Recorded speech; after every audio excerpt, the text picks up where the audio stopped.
Satanist date. Let me tell you a chilling tale that happened to a close friend of mine. We were engrossed in a deep conversation one night, exploring the realms of the unknown, when he revealed a haunting experience from his past. It involved a time where he found himself entangled with a haunting woman who held a deep fascination with dark arts. I guess you can say she was a self-professed Satanist. Curiosity piqued. I eagerly inquired about the reason why their relationship came to an abrupt end, and he proceeded to recount the spine-tingling story that unfolded before his very eyes. It was an ordinary day when he visited her house, seeking solace within the confines of her room. Engaged in conversation, their dialogue meandered onto the topic of religion, delving into the realms of the supernatural. To his astonishment, she casually disclosed her affiliation with Satanism, an aspect of her identity he had remained blissfully unaware of until that moment. Intrigued yet skeptical, he laughed, dismissing her claims as an elaborate jest. Refusing to let the matter rest, she took it upon herself to provide undeniable proof of her occult practices. With an air of determination, she retrieved a Ouija board from the depths of her possessions, preparing to demonstrate its purported powers. His laughter lingered, convinced that she was engaged in an elaborate charade. But what unfolded next shattered his skepticism and plunged him into a world of terror. Without warning, she shed her garments, baring herself to him in an unsettling act of vulnerability. It was unexpected, and it was a turn of events, leaving him bewildered and vulnerable to the unknown forces that loomed within her shadow. Once their intimate encounter reached its conclusion, she spoke with an eerie calmness, uttering the words, "That was step one." Bewildered by her enigmatic statement, he tried to brush it off as a continuation of her jest. His laughter continued echoing through the room. In response, she retrieved the Ouija board once more, her eyes glinting with a sinister resolve. With solemn air, she asked him, "Who do you wish to summon?" His mind raced, grasping for a name that resonated with his imagination. The word Napoleon slipped from his lips, unaware of the implications it could have.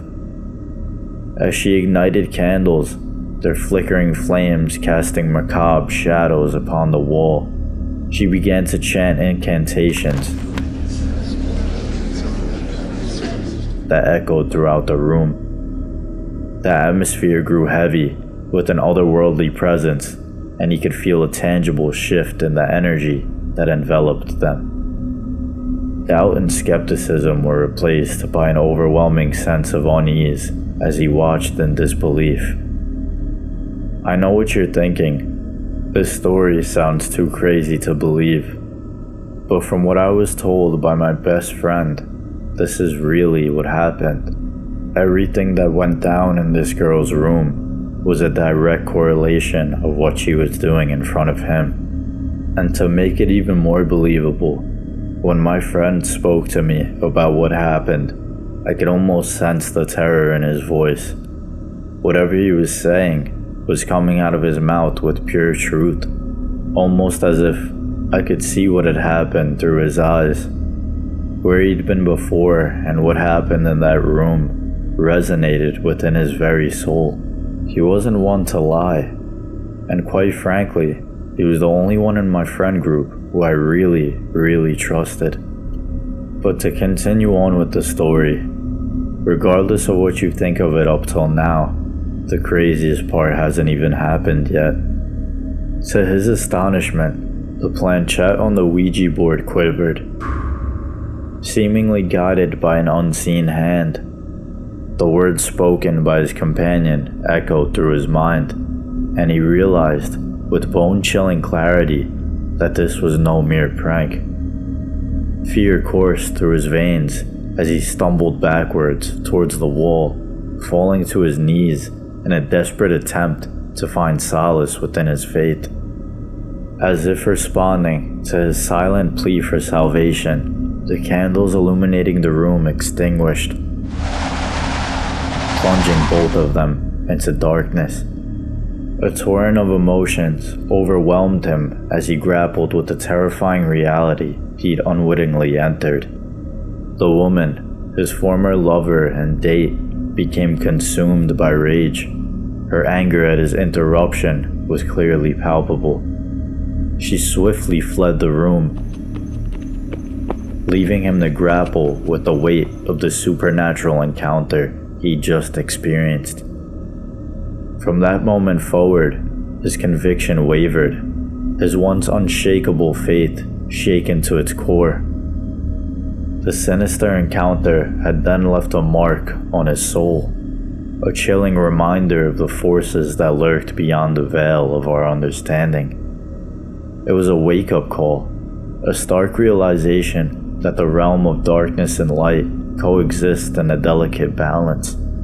It was another stark reminder to choose who you love wisely, as this woman, who he'd seen for a very long time, had dropped a bombshell right on my friend. Unknowing of her practices, he went forth with it all, and he had no choice but to handle it the way he did. In the aftermath of this harrowing encounter, he made the decision to sever ties with this woman, realizing their paths had diverged too far to reconcile. With a heavy heart and mind plagued by the echoes of that fateful night, he ventured forth, changed by his brush with the occult. The woman he loved, the woman he entrusted with his life, who he dated for so long, had turned her back on him. She had forced danger and Satanism on a friend who believed otherwise. What's scary is the fact that he didn't want any of this to happen, but it just happened. When he was in his room with her, she pulled it all out on him, almost coercing him into doing what she wanted him to do. To this day, he remains haunted by the memories of that surreal experience, cautioning others to tread carefully when venturing to the realm of the unknown and when seeing people that you think you love. The allure of this forbidden knowledge and the seductive whispers of the supernatural can entice anybody, even the most curious, but the consequences can be very dire. It serves as a reminder that some paths are best left unexplored, for the darkness that lurks within them may forever taint the light that you see. I had hoped that my friend would one day come to forget everything that he experienced with this woman in the past, but everything that this story told me about was all I needed to hear. Anybody who would experience something like this would never be able to recover in any way, shape, or form, especially someone with faith. Religion is strong, but his Satanist girlfriend came and destroyed any semblance of peace or religion that he had.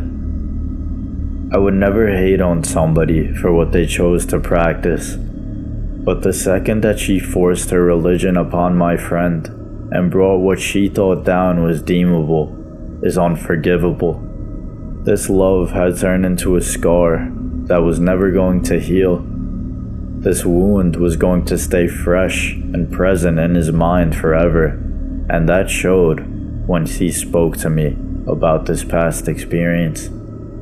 Perhaps it would be best to forget what had happened and never bring it up again, but I think that it's a stark reminder to pick and choose who you love very carefully, for there are people out there who will take your love and play with it like she did.